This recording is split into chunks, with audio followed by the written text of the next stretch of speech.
निकलना खल्द से आदम का सुनते आए हैं, लेकिन बड़े बेआबरू होकर तेरे कूचे से हम निकले। हर शाम निवेशक रो रहा है यह कहकर कि ये क्या किया रे दुनिया वाले, जहाँ के गम तूने सभी मुझको दे डाले। ये क्या किया रे दुनिया वाले। भारतीय शेयर बाजार की स्थिति सितंबर 24 से आज तक बद से बदतर हो चली है। दुनिया में थाईलैंड और फिलीपींस के बाजार सबसे खराब स्थिति में हैं और तीसरे नंबर पर भारत शेयर बाजार की स्थिति अब हो चली है। 500 से ज़्यादा स्टॉक में 20% से ज़्यादा से अधिक की गिरावट आ गई है। अब तक पिछले 28 साल में अब तक ऐसी स्थिति देखने को नहीं मिली थी।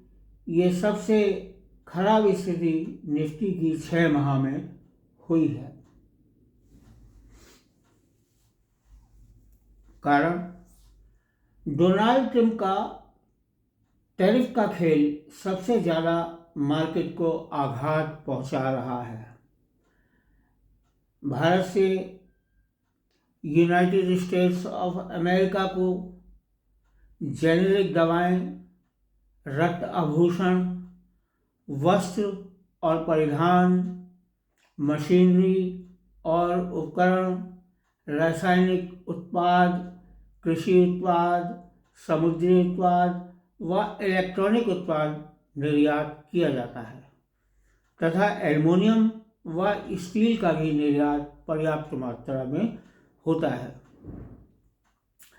यदि ट्रंप ने उक्त उत्पादकों पर टैरिफ बढ़ाने का कोई निर्णय लिया तो भारत का यूएसए को होने वाला निर्यात बहुत कम हो जाएगा, जिससे भारत में विदेशी करेंसी डॉलर कम मात्रा में आ सकेंगे और भारत की इकोनॉमी बहुत अधिक प्रभावित हो जाएगी तथा इसका असर भारत के उद्योग धंधों पर पड़ेगा। आईटी सेक्टर में भारी गिरावट आई है। आईटी के सेक्टर में भारी गिरावट आई है।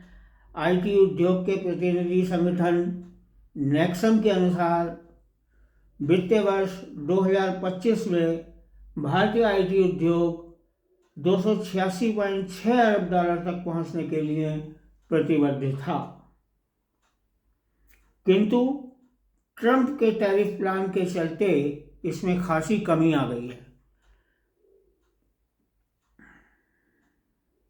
भारतीय कंपनी के क्वार्टर 2 के रिजल्ट संतोषजनक नहीं रहे और क्वार्टर 3 के रिजल्ट्स भी संतोषजनक नहीं हैं। प्रेसिडेंट ट्रंप व माननीय प्रधानमंत्री जी मोदी पर दबाव बनाए हुए हैं कि उन्हें जेट विमान हमसे खरीदो और क्रूड ऑयल भी अमेरिका से खरीदो। यदि भारत इस प्रकार की खरीदारी यूनाइटेड स्टेट्स ऑफ अमेरिका से करेगा तो उसका पेमेंट डॉलर में करना होगा और आपको पता ही है कि डॉलर 86 रुपये को पार कर चुका है। अतः ये सौदा बहुत महंगे बैठेंगे। इन सब बातों के चलते विदेशी निवेशकों को भारतीय बाजार में अच्छे दिन दिखाई नहीं दे रहे हैं और वह निरंतर शेयर बाजार से पैसा निकाल रहे हैं। चालू साल में एफआईज 1 लाख करोड़ रुपए निकाल चुके हैं, जिससे शेयर बाजार में अस्थिरता आ गई है और मार्केट कैप में काफ़ी गिरावट देखने को मिली है। भारतीय शेयर बाजार जल्दी ही संभलेगा। भारत एक बहुत बड़ी इकोनॉमी है और यहाँ का शेयर बाजार बहुत जल्दी संभलेगा। निवेशकों को सलाह देना चाहूँगा कि वे इस मार्केट से आउट ना हों और डटे रहें, घबराएं नहीं। मैं इस मौके पर एक गालिब का शेर आपको सुनाना चाहूँगा।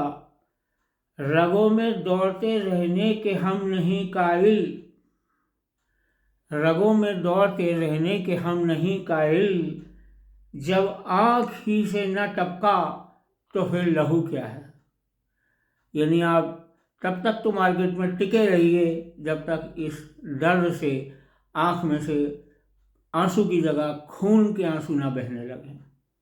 शेयर मार्केट के कमज़ोर होने पर भागना नहीं चाहिए। शेयर मार्केट के कमज़ोर होने पर भागना नहीं चाहिए। जो शेयर मार्केट की कमज़ोरी पर भागते हैं उन्हें शेयर मार्केट में प्रवेश नहीं करना चाहिए। यहाँ एक और गालिब का शेर पढ़ना चाहूँगा। जो जरा सी पी के बहक गया उसे मैं कदे से निकाल दो। जो जरा सी पी के बहक गया उसे मैं कदे से निकाल दो। यहाँ अहले ज़र्फ़ का काम है, यहाँ अहले ज़र्फ़ का काम है, यहाँ तंग नज़र का गुज़र नहीं। अर्थात कहने का मतलब ये है कि ज़रा सी शेयर मार्केट की तंगी से, थोड़ी सी शेयर मार्केट तंगी से जो शेयर मार्केट को छोड़ के भाग जाता है उसको इस शेयर मार्केट में प्रवेश ही नहीं करना चाहिए। ये शेयर मार्केट उन लोगों के लिए है जो बराबर इसमें संघर्ष करें।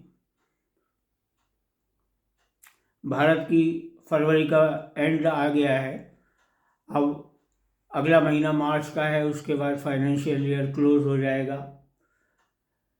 मार्केट में कोई प्रॉफिट नहीं निकल के आ रहा निवेशकों को, लिहाजा इस वर्ष जो इनकम टैक्स जो लोग देते हैं, निवेशक लोग देते हैं, जो पूंजीपति देते हैं अपने प्रॉफिट कमा के, वो सारा इनकम टैक्स इस बार नहीं जाएगा और गवर्नमेंट को बहुत बड़ा इससे नुकसान होने की संभावना है। तो इसी के साथ मैं अपनी इस वीडियो को विश्राम दूंगा। यदि अच्छी लगे तो लाइक करना, चैनल को सब्सक्राइब करना और एक ज़रूर दीजिएगा। नमस्कार। कोई गलती हो तो इग्नोर कीजिएगा।